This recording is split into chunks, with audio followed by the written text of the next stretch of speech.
Sore hari ini kita akan berkunjung ke rumah korban kebakaran yang kebetulan ini mirisnya satu keluarga penjual bubur yang korban kebakaran karena gas LPG.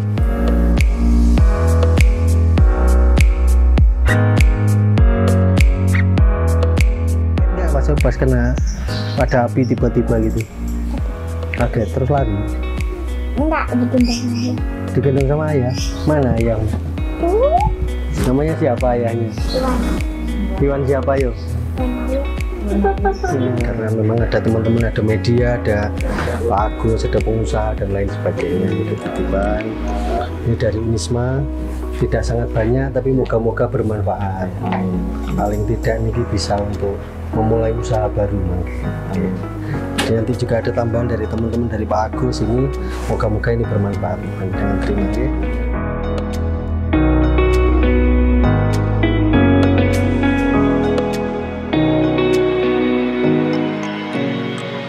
Terima kasih Bu Sadi. Salim.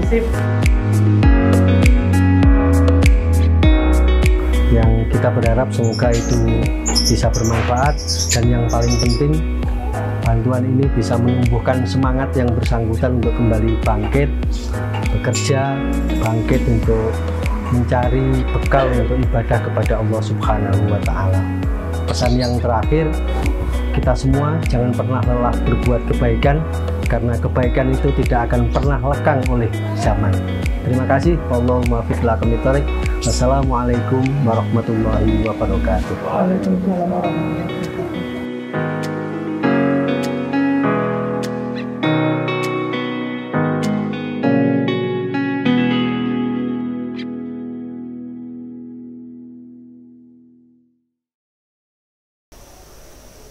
Assalamualaikum warahmatullahi wabarakatuh. Bismillahirrahmanirrahim. Alhamdulillahi rabbil alamin, wa afdhalus salati wa atammu taslim ala sayyidina Muhammadin fakhril anbiya'i wal mursalin wa ala alihi wa sahbihi ajma'in. Allahumma 'allimna ma yanfa'una wa anfa'na bima 'allamtana wa zidna ilman wa 'amalan salihan maqbulan wa alhiqna bi ibadikas salihin. Amin ya rabbal alamin. Ila hadratin nabiyil Mustafa Muhammadin sallallahu alaihi wasallam ala hadhihi niyyah wa ala kulli niyyatin salihah wa ala mana wa aslafuna salihun syai'un lillahi lana wa lahumul fatihah. A'udzu billahi minasy syaithanir rajim. Bismillahirrahmanirrahim. Alhamdulillahi rabbil alamin arrahmanir rahim maliki yaumiddin. Iyyaka na'budu wa iyyaka nasta'in ihdinas siratal mustaqim. صراط الذين أنعمت عليهم غير المغضوب عليهم ولا الضالين آمين. قالوا سبحانك لا علم لنا إلا ما علمتنا إنك أنت العليم الحكيم وتب علينا إنك أنت التواب الرحيم. قال المصنف رحمه الله تعالى ونفعنا به وبكم جميعا إن شاء الله في الدارين آمين. بسم الله الرحمن الرحيم. الحمد لله رب العالمين. Pada hari ini kita masih diperkenankan oleh Allah Subhanahu wa Ta'ala untuk menikmati keindahan iman Islam dan ihsan dalam keadaan sehat walafiat. Mudah-mudahan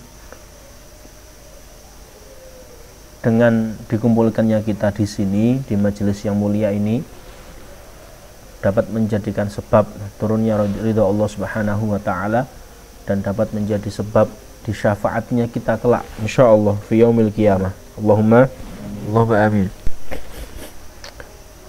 Teman-teman rumah sedekah dan teman-teman santri Pondok Pesantren Mambaul Ulum, akramakumullah. Hari ini kita akan membahas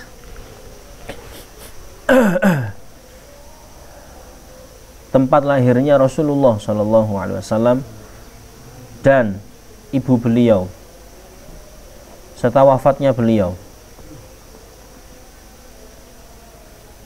Bagi yang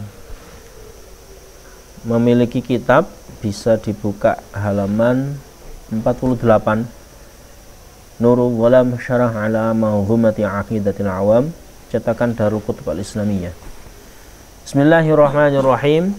Mauliduhu bi Makkah al-Aminah, wafatuhu bi Thayyibatal Madinah. Oke. untuk bagaimana keadaan Rasulullah Shallallahu Alaihi Wasallam. Ya, bagaimana keadaan Rasulullah, bagaimana keadaan ibu beliau Rasulullah Shallallahu Alaihi Wasallam pada saat ditinggal, pada saat wafat, telah kita bahas pada pertemuan sebelumnya.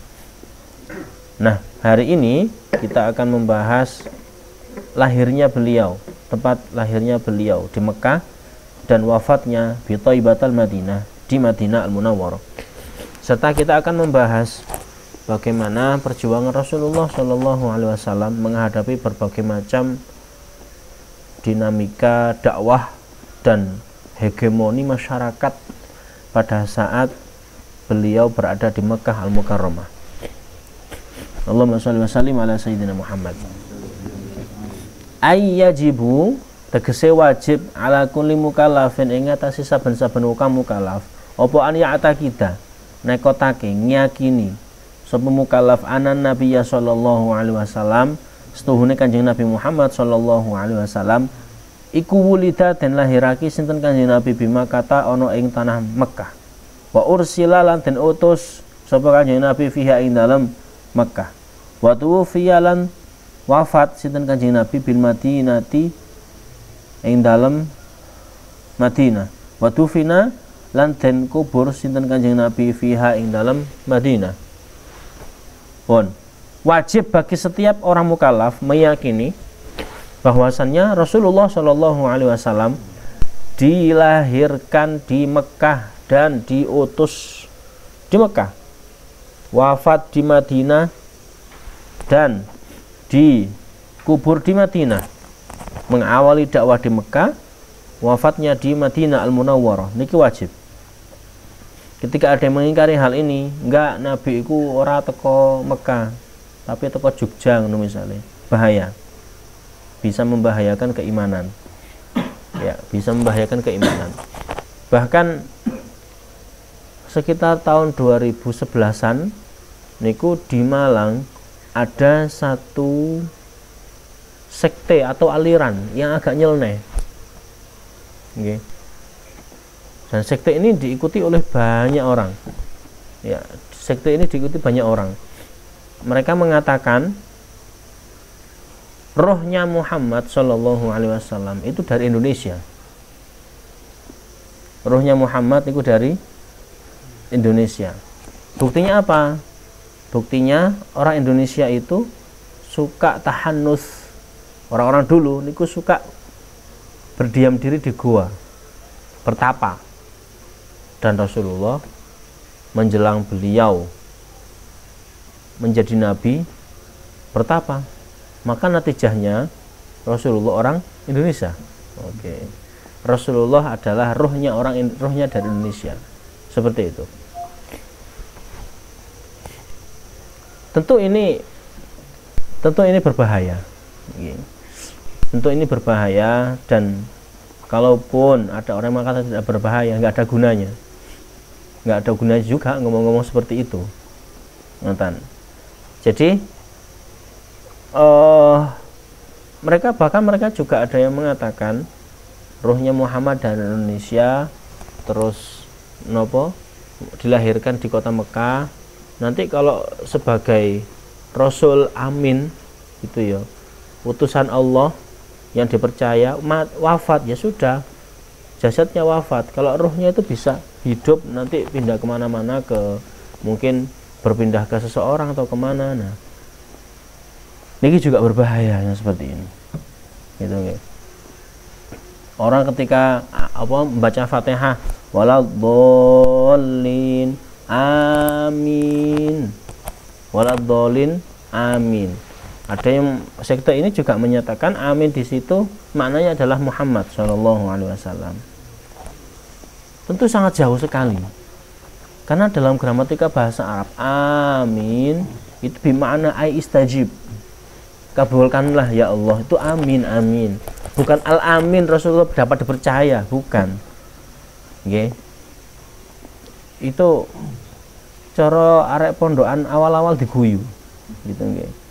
Karena secara nahwu shorof itu sudah fatal, dan seperti itu diikuti banyak profesor doktor loh ya. diikuti banyak oleh profesor doktor yang seperti ini. Ya profesor doktor dalam bidang apa? Profesor doktor dalam bidang ilmu agama nyatane nahwu sorof juga nggak tahu. Nyatane. Fatal yang seperti ini fatal. Okay. Bahkan saya pernah menyampaikan ke panjenengan ada yang menafsiri golongan yang sama, menafsiri ayat Al-Quran itu watini wa zaitun, demi farjinya orang laki-laki dan farjinya orang perempuan. Wa turisinina wa hadzal baladil amin. Na'udzubillah. Orang kalau ingin menuju balad amin, maka harus menjaga pergaulan antara laki-laki dan perempuan, nggak boleh ada perzinahan. Oke, itu sahih maknanya. Tapi ngapain watin wa zaitun untuk dimaknai sampai segitu jauhnya? Padahal mufassirun, watin demi buah tin, wa zaitun demi buah zaitun, wa turisinina demi tursina, wa hadzal baladil amin, demi itu semuanya adalah wawunya qasam, wawu sumpah semua. Wawunya pertama qasam, yang kedua atof ke sebelumnya sumpah semua. Secara nahwu sangat sederhana, tapi ngapain maknanya sampai jauh segitu? Apakah memahami Al-Quran ataupun menafsir Al-Quran boleh improvisasi seperti itu? Kan berbahaya. Oke? Nah, itu sama sing hati-hati. Nggak usah terpercaya dengan lakop besar profesor doktor, akan tetapi tidak sesuai dengan ilmu orang-orang tradisional terdahulu. Ini fatal yang seperti itu. Nah, Rasulullah SAW lahir di kota Madinah, wafat di kota lahir di kota Mekah, wafat di kota Madinah Al-Munawwarah. Wa qauluhu al-aminah sifatun li Makkah, wusifat bil aminah li amnin nasi fiha jahiliyatan wa islaman. Ya. Wa qauluhu al-aminah iku sifatun sifat lima kata kedua kota Mekah. Wusifat dan sifati apa Mekah bil aminah kelawan aminah li amnin nasi krono amane menungso kabeh fiha ing dalem Mekah jahiliyatan wa islaman, jahiliyah Islam. Di Mekah itu disifati Mekah yang aman. Kenapa? Pada saat jahiliyah dan Islam di sana aman semua. Malam-malam keluar dengan membawa uang segepok aman, nggak ada yang begal. Wali anna Allah Ta'ala ja'alaha haraman. Allah Ta'ala menjadikan Mekah haraman, kota suci. La yusfaku fihi damu insan. La yusfaku oladan cucurake fihi ing dalem haram, kota haram, damun opo gete, damu insanin opo getene menungso. Allah Ta'ala melarang adanya pertumpahan darah di Mekah Madinah karena kota suci. Orang Islam melarang nih. Orang Islam dilarang oleh Allah Subhanahu wa Ta'ala untuk menumpahkan darah di kota suci ini. Allahumma sholli wa sallim ala sayyidina Muhammad. Apalagi ya kalau orang kafir ya searep dhewe memang ganti aturan. Wala yudlamu fihi ahad, tidak dizalimi siapapun di dalamnya. Wala yusadu sayduhu, tidak diburu hewan buruannya. Wala yuqta'u hashishuhu ar-radbu illa lidawa, tidak boleh dipotong rumputnya yang masih basah kecuali untuk obat. Qauluhu al-Madinah, Madinah badalun min Thaibah, badal kul min kul ila akhirih. Niki semuanya nahwu. Allahumma sholli wa sallim ala sayyidina Muhammad.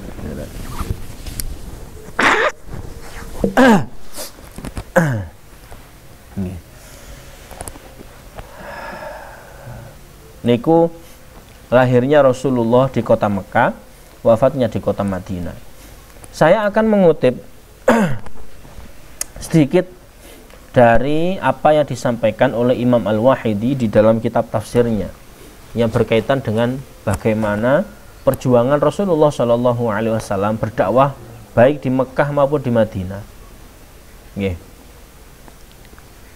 Dan betapa Rasulullah niku meskipun sudah dijamin masuk surga, terbebas dari kesalahan, maksum, tapi mengalami cobaan yang luar biasa.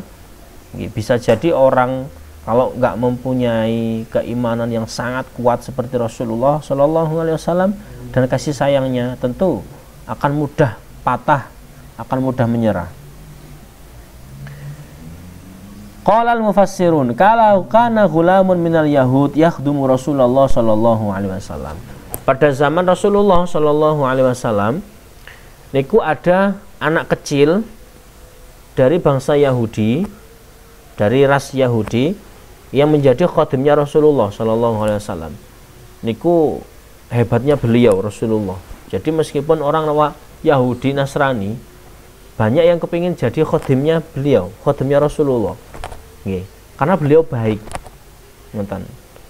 Andai kata orang tidak mengimani tapi simpati gitu loh. Jadi ada anak kecil niku menjadi khadimnya Rasulullah Shallallahu Alaihi Wasallam. Nah, anak kecil ini dari Yahudi. Fatanat ilaihil yahud walam yazalu bihi hatta akhadha musyattata ra'sin nabi Shallallahu Alaihi Wasallam wa iddata asnanin mustih.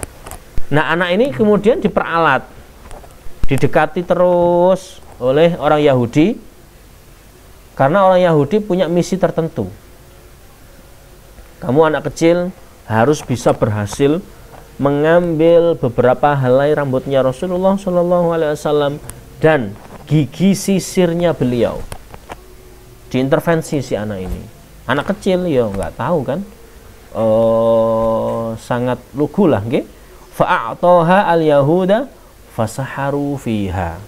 Kemudian rambut beserta beberapa gigi sisirnya Rasulullah SAW diambil oleh si anak, kemudian diserahkan ke orang Yahudi. Fasaharuhu fiha, Nabi pun disihir. Kalau bahasa kerennya sekarang disantet. Disantet. Nggih. Apakah ada yang lebih khusyuk sholatnya dari Rasulullah? Apakah ada yang lebih banyak bacaan Al-Qur'annya dari Rasulullah?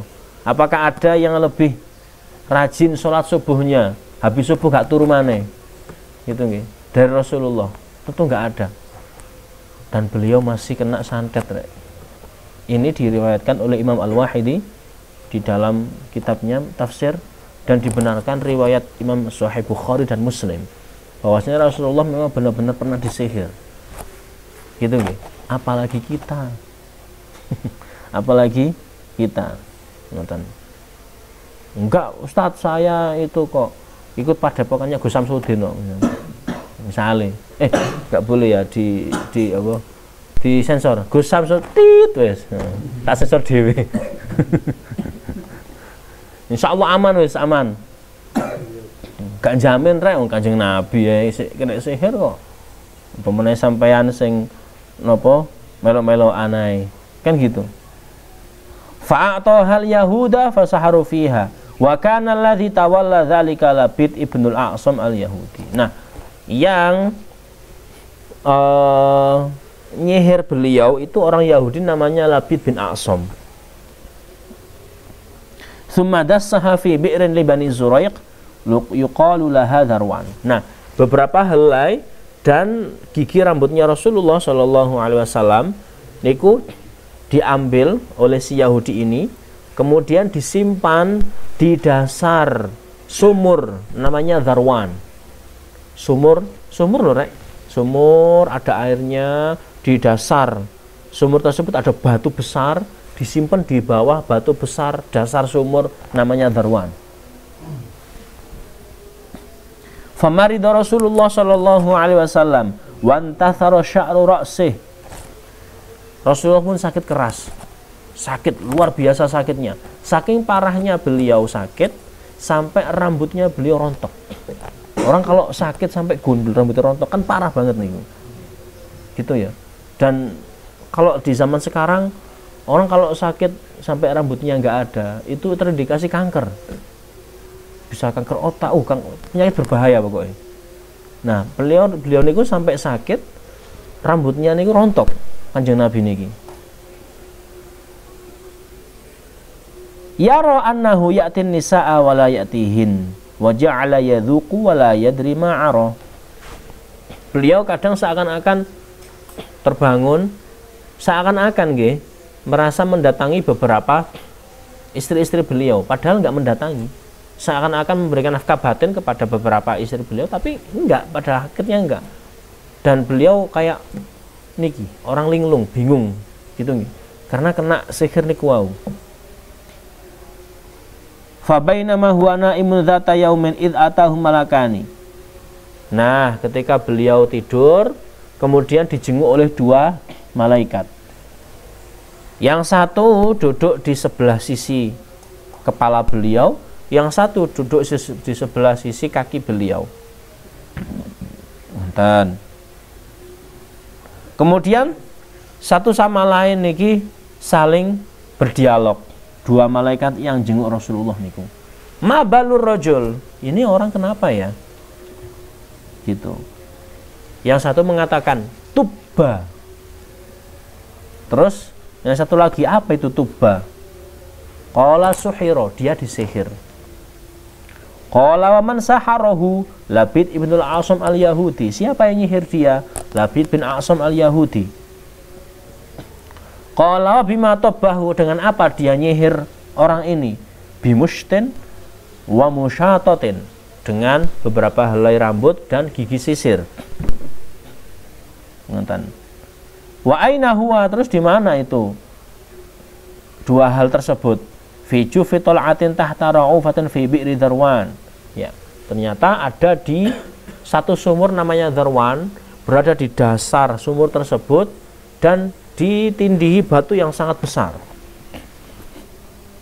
Kemudian Rasulullah Shallallahu Alaihi Wasallam terbangun, lalu memanggil Sayyidah Aisyah, ya Aisyah, ama sya'arti anna Allah akhbarani badai. Kamu ngerasa enggak kalau Allah itu sudah mengabarkan sesuatu tentang aku, tentang apa yang aku alami saat ini? Nonton. Akhirnya Rasulullah memanggil beberapa sahabat besarnya beliau, Ali bin Abi Thalib, Zubair, dan Ammar bin Yasir. Ya, Ammar bin Yasir. Ini dipanggil tiga sahabat tersebut, disuruh nyari sumur yang namanya Dharwan. Wih, wakeh itu sumur dek kono pada saat itu, dideloki, cari. Ya kalau sekarang enak pakai Google Map. Ketik sumur Dharwan, ketemu nang sumber Manding misalnya. Kan enak tinggal ke sana. Kalau pada saat itu mboten. Ya, sahabat ini karena yang minta Rasulullah ditelusuri semua, sumur-sumur di mana gitu. Oke. Sumur ya, sumur beneran loh. Sumur bukan susu dijemur, bukan. Sumur yang digali ada isinya ini, nonton. Akhirnya ditemukan, oh sumur namanya Dharwan. Ternyata airnya sudah tidak berupa air lagi. Nggih, tapi berupa cairan, warnanya merah kehitam-hitaman, ya, ka'annahu nuqa'ata hinna, seperti seakan-akan kecampuran dengan henna. Henna itu kan warnanya ada yang semi-semi merah, semi-semi hitam, merah semu gitu ya, merah kehitam-hitaman. Nah itu ternyata bercampur darah, ya. Sumur tersebut bercampur darah. Saking kuatnya sihirnya si Labid bin A'sam al-Yahudi terhadap Rasulullah Sallallahu Alaihi Wasallam. Akhirnya Ammar, Zubair, dan Ali nguras semua isi air di sumur tersebut. Nggih, dikuras rek. Ya mudun diambil dikuras. Ya nek sekarang ada sedot WC. Kan enak, disedot ngono ae. Nggih. Wis enak ae nek kare nyedot-nyedot tok ngono. Nah, orang dulu mboten, diambili satu-satu, dikuras. Setelah dikuras, ternyata ada batu yang sangat besar. Ya, ada batu yang sangat besar. Lalu batu tersebut diangkat oleh Ali bin Abi Thalib. Ternyata ada seperti gulungan daun gitu. Lalu diitari dengan anyaman bambu. Setiap anyaman jumlahnya 11. Gitu ya, dipasang nopo pakai jarum, ngeten. Sehingga pada saat itu juga turun satu ayat atau surat dalam Al-Quran, yaitu Qul a'udzu birabbil falaq dan Qul a'udzu birabbin nas. Jadi peristiwa itu yang melatar belakangi turunnya surat Al-Mu'awwidhatan, Qul a'udzu birabbil falaq dan Qul a'udzu birabbin nas. Qul a'udzu birabbil falaq min syarri ma khalaq wa min syarri waswasil ghasikin idza waqab wa min syarri nafathati fil 'uqad min syarri hasidin hasad. Bismillahirrahmanirrahim. Qul a'udzu birabbin nas, malikin nas, ilahin nas, min syarri waswasil khannas alladzi yuwaswisu fi sudurin nas minal jinnati wan nas. Jumlahnya 11. Sesuai dengan jumlah jarum yang disihir ini, jarum yang digunakan untuk sihir. Maka setiap Rasulullah membaca satu ayat tersebut, jarumnya lepas. Setelah membaca 2 mu'awwidhatan, ya, membaca Al-Falaq dan An-Nas, akhirnya beliau sehat kembali. Ya. Akhirnya beliau sehat kembali. Setelah peristiwa itu tentu para sahabat banyak yang tanya, siapa yang mesihir engkau wahai Rasulullah? Banyak yang tahu, Labid bin Asam.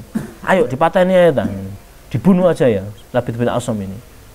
Beliau hanya mengatakan, amma ana faqad kuntu syufitu au kama qol. Jadi saya sudah sembuh sekarang. Wis iku ben urusan pangeran. Nggih. Memang di dalam syariat itu orang membunuh, ya, orang itu ketika membunuh dan membunuhnya ini nggak jelas. Kalau menembak, menikam kan bisa dilaporkan, ada CCTV, ada saksinya kan selesai. Tapi kalau nyantet, terus orangnya mati, kira-kira gimana coba memastikannya itu loh? Kan repot. Yang ada mungkin saling tunjuk-menunjuk tanpa dasar atau tuduh-menuduh. Maka memang di dalam syariat itu orang kalau membunuh pakai sihir, pakai santet itu sukar untuk diidentifikasi, bahkan nggak bisa dikisos. Karena ya pada itu menuduh. Makanya Rasulullah kan khawatir ya apa yang beliau lakukan itu menjadi sunnah, makanya tidak menindaklanjuti karena ya serba ambigu. Masuk di dalam mahkamah arep ngomong, itu saksi saya malaikat. Kan nggak mungkin. Nanti kan ditiru oleh umatnya. Gitu nggih. Saksi saya itu orang bisa nerawang, nggak bisa diterima itu. Orang bisa nerawang. Orang nerawang itu ada kalanya memang betul-betul anugerah dari Allah. Mungkin juga dibisiki iblis, dibisiki setan, bisa juga kemungkinannya seperti itu. Maka nggak napa Rasulullah membiarkan hal tersebut. Gitu. Nonton nggih. Ya hikmahnya nggih teman-teman semua. Panjenengan semua belajar Al-Qur'an. Panjenengan semua menyibukkan diri dengan ilmu, sholat berjamaah dan lain sebagainya. Monggo harus ada wirid-wirid tertentu yang Anda istiqomahkan. Ya, harus ada wirid-wirid tertentu yang Anda istiqomahkan. Saya istiqomah hari Rabu baca Istighosah, saya. Baca Yasin, saya. Okay. Setiap sholat, selesai sholat baca napa Qul a'udzu birabbil falaq dan Qul a'udzu birabbin nas. Oke, suwae niku. Nggih. Niku dalam rangka napa? Untuk melindungi diri kita dan keluarga kita. Karena bagaimanapun hal-hal magic seperti ini, sihir itu nyata ada. Dan Rasulullah Nabi kita pernah disihir. Gitu nggih. Nabi kita pernah disihir. Maka monggo kalian harus punya pegangan.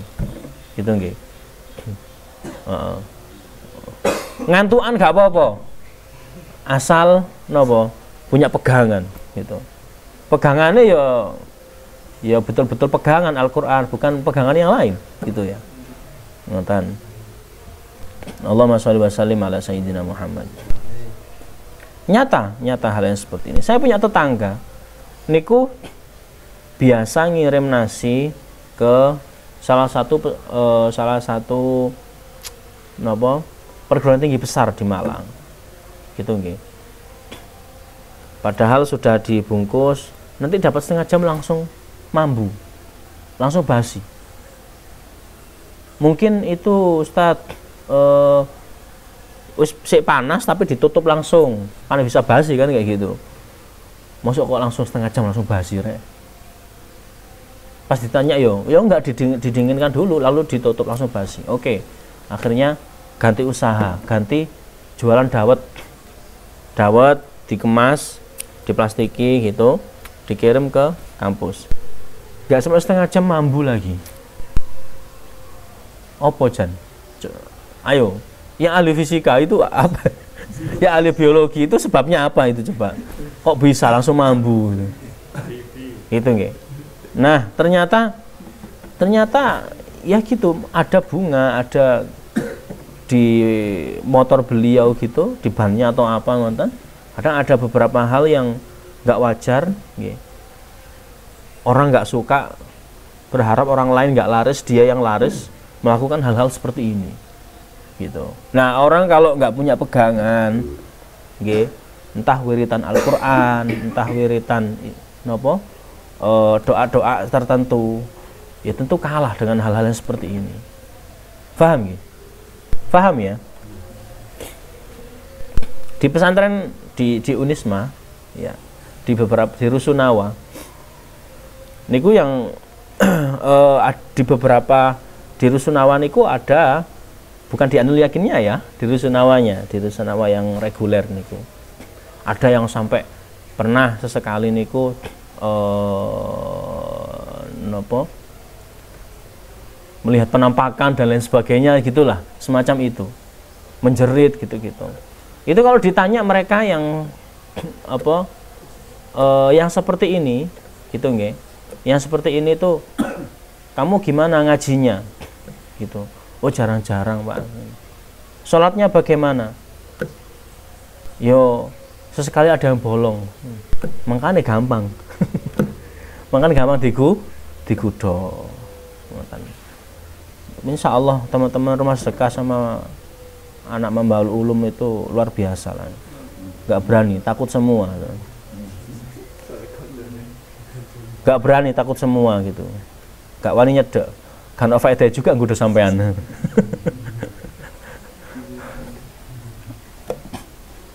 Pun yang istiqomah, nggih, yang istiqomah. Malam Jumat baca tahlil. Oh, tahlil luar biasa ya. Isinya juga ayat Al-Qur'an kan gitu. Qul huwallahu ahad, Al-Falaq, An-Nas. Itu juga bukan hanya sekedar dulu tahlilan, kan saya kirim doa ke sana. Loh, lakare orang ngirim doa itu bukan hal yang baik, terus pahalanya habis dikirimkan ke ahli mayit semua. Ya enggak lah. Allah Ta'ala maha adil kan gitu. Nah, istiqomah tahlilan ya saya.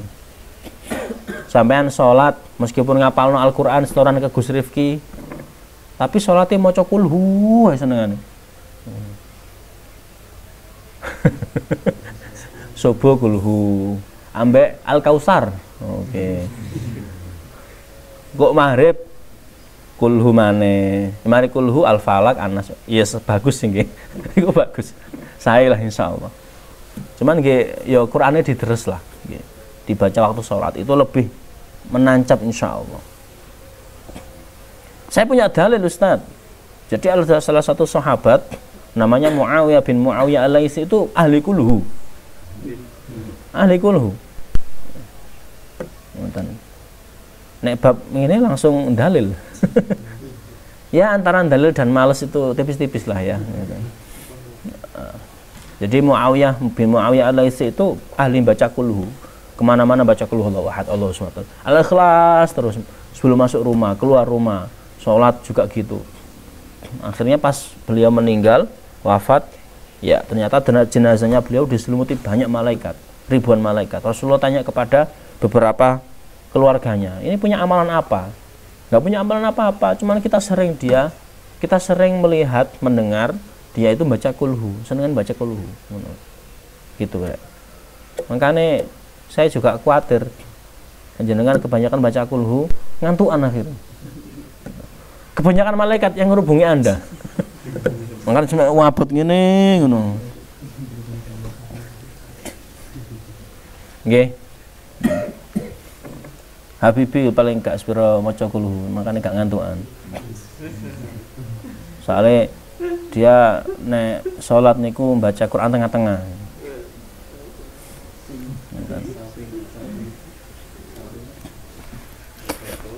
Kalau pas sholat baca Quran ya Habibi ya, jangan baca rumus fisika loh. Tawasul mestinya nang Kanjeng Nabi sama tawasul Albert Einstein malah. Tawasul Einstein. Allahumma sholli wa sallim ala sayyidina Muhammad. Rasulullah dilahirkan di Mekah, wafatnya di Madinah. Perjuangan beliau juga lahir di Mekah, berkembang pesatnya di Madinah. Nggih. Rasulullah niku ketika dakwah di Mekah, beliau menghadapi orang-orang kafir Quraisy di sekitar Ka'bah. Niku itu ada 360 berhala. Nggih. Tapi beliau mikirnya itu Masya Allah luar biasa. 13 tahun ya dakwah di Mekah, kemudian hijrah ke Madinah. Setelah beliau usia 40 menerima wahyu, akhirnya 13 tahun beliau berdakwah di Madinah Al-Munawwarah. Melihat banyaknya berhala, ya enggak kok dim-dim dirobohno berhala yang mboten. Beliau punya pikiran gimana caranya orang-orang itu nanti bakal merobohkan berhala ini dengan tangan mereka sendiri. Nggih. Dengan tangan mereka sendiri, bukan saya yang merobohkan, tapi mereka. Setelah 13 tahun, kemudian berkembang pesat di Madinah, terjadi Fathu Makkah, penaklukan kota Mekah. Akhirnya apa? 360 berhala kan dihancurkan sendiri oleh orang-orang yang sebelumnya kafir jadi muslim. Itu butuh waktu 13 tahun. Gitu nggih. Makanya orang dakwah itu nggak bisa cuma sehari 2 hari kepengen langsung oleh murid akeh. Santri akeh berhasil gitu. Kanjeng Nabi 13 tahun. Apalagi kalau orang ingin berdakwah medannya luas banyak kan ngonten, maka butuh proses yang sangat panjang. Ya, butuh proses yang sangat panjang. Beliau disakiti sama orang ketika terjun di masyarakat juga pasti nanti bakal disakiti menemukan jalan-jalan terjal. Ngonten. Allahumma sholli wa sallim ala sayyidina Muhammad wallahu a'lam. Mudah-mudahan apa yang kita pelajari hari ini bermanfaat. Mudah-mudahan kita di bulan Maulid yang mulia ini digolongkan oleh Allah Subhanahu wa taala ke dalam golongan orang-orang yang mencintai Rasulullah dan dicintai beliau insyaallah. Allahumma amin. Billahi taufiq wal hidayah wa ridha wal inayah. Bismillahirrahmanirrahim. Subhanakallahumma wa bihamdika asyhadu an la ilaha illa anta astaghfiruka wa atubu ilaik. Subhana rabbika rabbil izzati amma yasifun wa salamun alal mursalin walhamdulillahi rabbil alamin. Wassalamualaikum warahmatullahi wabarakatuh.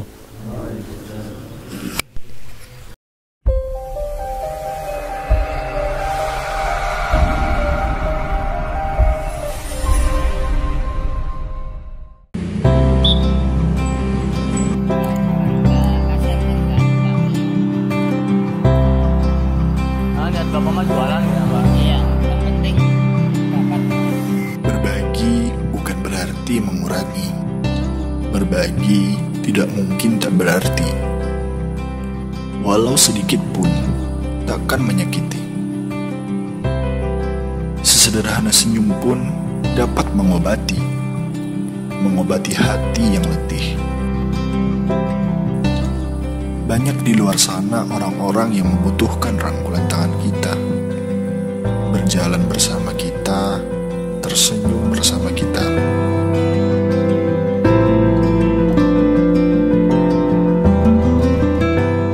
Kita doakan semoga sukses dan bisa lancar dari ilmu. Semoga Tuhan beri rezeki yang banyak. Saya doakan semuanya kesehatan, panjang umur, selamat dunia akhirat. Mari kita sisihkan beberapa kenangan manis pada mereka.